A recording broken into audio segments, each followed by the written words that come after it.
everybody? I'm Brandon. Today I'm doing another video from Watch Mojo. This one right here is titled Top 10 Times. Got my retainer in. Sorry about that. Top 10 Times Family Guy made fun of Disney. Y'all requested it. Don't trip. You know I got y'all. Family Guy, listen, they make fun of everybody. They don't give a fuck. If I ever get famous enough, they might make fun of me. Who knows? I'm ready to hop into it. I'm ready to laugh, man. Let's go. It seems today that all you see is Seth MacFarlane making fun of Disney. Oh. Okay, well, hey everyone, I'm Rebecca, and welcome to Watch Mojo. And today we're counting down our picks for the top 10 times Family Guy made fun of Disney. Oh, God, yes! I'll be right back. I'm gonna go put on my Donald Duck costume. That means we're looking at moments from Family Guy that reference or mock Disney or Disney properties, which, now that Disney owns Fox, means the show itself. But we'll be doing self-references another day. Wait, Disney owns Fox? Let's get to the list. Disney owns fucking everything. Number 10, Fievel Mousekewitz. Fed up with Peter's shenanigans, Lois hires Fievel Goes West? Natalia to help. I used to love that movie. We're going to have some help with Meg and Chris. And Stewie if he's ever found. Tough, brawny, and stereotypically Eastern European, Natalia turns out to be a Belarusian assassin. When confronted by Stewie, Natalia claims to be doing her job in pursuit of Russian expatriate Fievel Mousekewitz, the protagonist from Don Bluth's An American Tale. Okay, Natalia, level with me. Oh, never mind that. I thought it was called Fievel Goes West. I have been sent to neutralize liberal Jewish dissident Fievel Mousekewitz. I swear that's Fievel Goes West. The only mouse in this neighborhood is our innocent neighbor, Frank Maxwell. Mousekewitz appears, claiming to be named Frank Maxwell, and nervously gets into his car, which then explodes, though Natalia denies responsibility. I'm just regular old Frank Maxwell, and I'm very late for work. Good day, ma'am. Damn. Who should be lurking around the corner but Mickey Mouse, who sarcastically laments the Jewish mouse's bad luck, playing on Walt Disney's rumored anti-Semitic views, and the fact that Bluth once worked for Disney. Tough break, Jew Mouse! Number 9. Quagmire romances Joan. Despite his reputation as a perverted bachelor, the Griffins' happened? neighbor Glenn Quagmire has actually had a few touching romances in his life. Arguably the most notable of these was with the Griffins' one-time maid Joan. Everybody, this is Joan. Hi. Hello. Love that Their first courtship sight. becomes a parody of not just one Disney movie, but several. They share a dance in magnificent Beauty and the Beast fashion. They go on a dinner date reminiscent of Lady and the Tramp. I want some and pasta. they even take a romantic Aladdin-style flight on a magic carpet.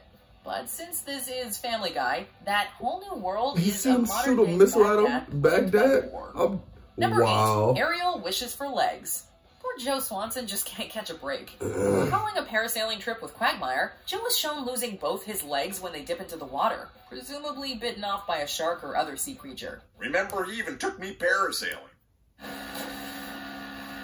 This is awesome! It's like I'm flying! Cut to Ariel from Disney's The Little Mermaid sitting on the seafloor, wishing for a pair of legs, and Joe's bloody ones float down from above. What's even more darkly amusing is the reveal that Ariel wished for a pair of legs to eat rather than to use to walk. Oh, I thought she wanted legs to walk. Eric. Number 7, That's crazy. Goofy in Hell. Writing an article on teenage girls, Brian tries to spy on Meg from a ladder outside her room, but Stewie warns him not to fall, as not all dogs go to heaven. Be careful you don't fall off that ladder. Not all dogs go to heaven.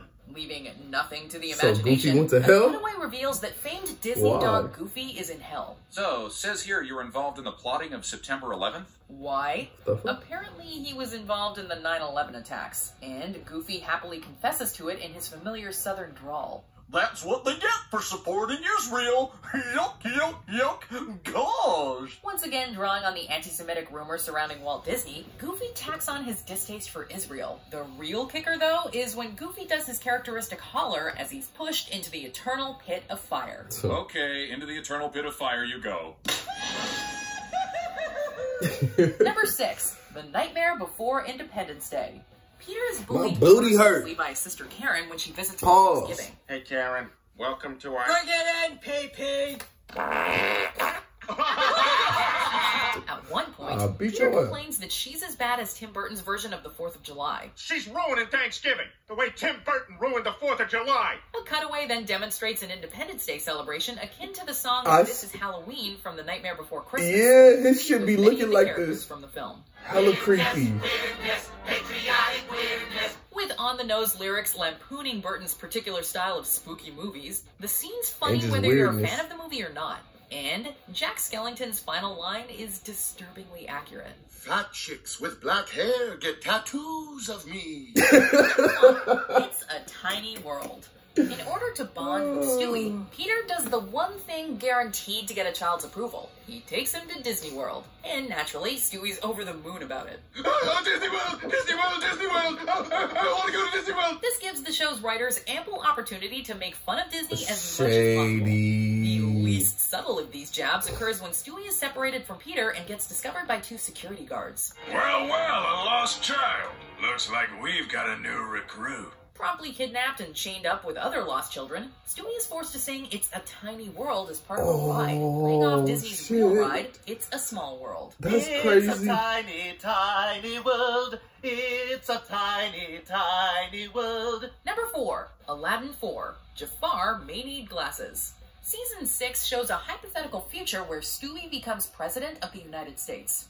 Obviously mad with power, the diabolical infant does try to do one good thing: banning direct-to-video Disney sequels, citing the fictitious Aladdin 4 Jafar May Need Glasses as a key example why. I mean, look at this. Aladdin 4. Jafar May Need Glasses. What, did Stewie not want to see the sorcerer go through the That is tedious random, comparisons though. of different lenses at his optometrist's office? About the same? Yeah, they're pretty much... Can I see 5 one more time? 5 and 6. Yeah, they're about the same. But that's not the last we see of him. We get a follow-up in a later season with Aladdin 5, Jafar Answers the Census, in which Jafar lamely describes his personal income and how unsure he is of his sexuality. Personally, we'd love to see more sequels. Where's What? Aladdin 8, Jafar Goes to the Supermarket, Oh or my Aladdin God. 17, Jafar Applies for a Bank Loan? Oh my Getting god, nobody want to straight see or that. Not sure. Why are you asking me this? It's just I don't write the questions. Oh, no, it just seems a little personal. Yeah, I understand. You're free not to answer it if that's your choice. No, it's okay. You can put not sure. Number 3, Peter's face transforms into Mickey's. In one of the series' early episodes, Joe Swanson and his family move in next door to the Griffins. Joe, you have to meet our new neighbor, Lois Griffin. It's a pleasure, Lois. Who's the little guy? This is Stewie. Honey, say hi to Mr. Swanson. You will bow to me. Although Peter doesn't make the best first impression, he later tries to be nice to Joe in order to get him to fill in on his company's softball team. They play on their neighbor's company softball team like this Saturday. Yeah? What do you say, neighbor? Sounds like fun. Joe voices an interest, thinking it would be a good time, to which Peter emphatically agrees it's almost too good a time. Peter's head then morphs into Mickey Mouse's, and he delivers get it. Mickey's signature laugh. Well, that's one way to comment on Disney's notoriously draconian attitude towards copyright infringement. Hey, so much fun it should be illegal. Like copyright infringement. Ho-ho! See you at the game, Joel! Ho-ho! Number 2, Disney Reboots. Given that Fox, the network that airs Family Guy, was sold to Disney in 2019, it only makes sense that the show would become more overt in their parodies. Why'd of the they sell company. Fox to My Disney? name is Von Giner, and I'm Vice President of Creative Bankruptcy for the Fox TV network, which at the time of this writing is still a thing that exists. In the season 18 episode, Disney's The Reboot, Fox holds a focus group for potential reboots of the show. You have been selected to be part of a focus group that could affect one of America's most beloved television shows, Family Guy. Although the reboots themselves don't directly lampoon Disney, the types of shows they feature, from comedies about empowered moms, supernatural teen dramas, and lame reboots only featuring lesser characters, is definitely a dig.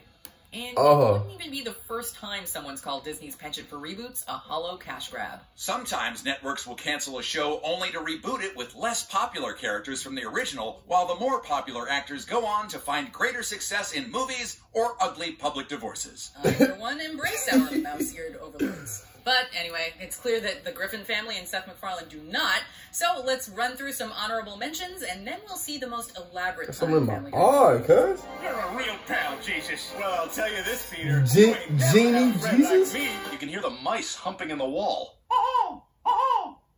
Mickey get the bed. Oh, that was so awesome. All the great artists I knew took classes. Even Walt Disney? Do I have to? Oh, no, I Oh, dropped my my glasses. By the way, Pinocchio, there was a cookie missing from the jar. Did you take it by any chance? Papa Geppetto, I'm sorry. Are you sure you took it? Oh, shit. I believe you if you said you didn't. No, I took it, Papa. I wouldn't lie to you. You could try.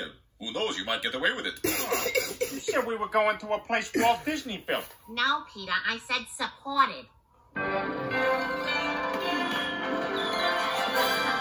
Why are they saying that? By the way, don't go on the train ride. Before we continue, be sure to subscribe Why are to our they channel saying and that? ring the bell to He get don't like notified about our Jews. latest He videos. must have said something You have the like option back to in be the past. notified for occasional videos or all of them. If you're on your phone, make sure you go into your settings and switch on notifications.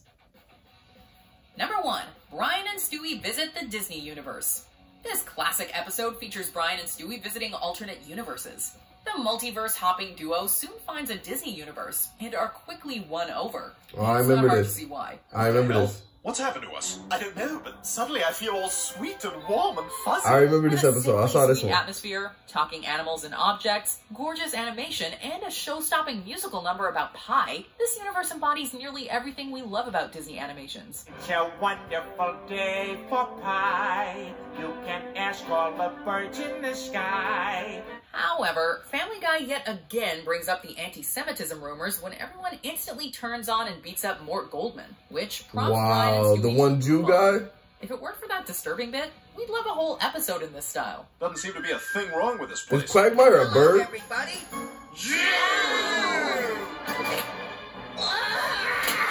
And I think they kill him. Sing the Family Guy theme song in the style of a Disney song as the outro here, but then I know how much you guys love when I sing. It's so cringy, so I didn't think doing it. I love when you sing. It's hilarious. You should have did it. Anyway, you're welcome.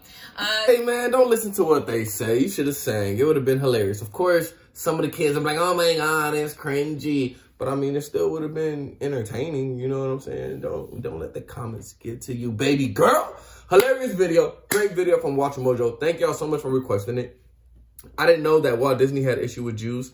That is an issue. Yeah, hopefully he's changed his ways. I don't know if Walt Disney even alive. Where my phone at? I don't know, man. But great video. Let me know what y'all thought down in the comments. Don't forget, like, comment, subscribe. See y'all next time. Peace.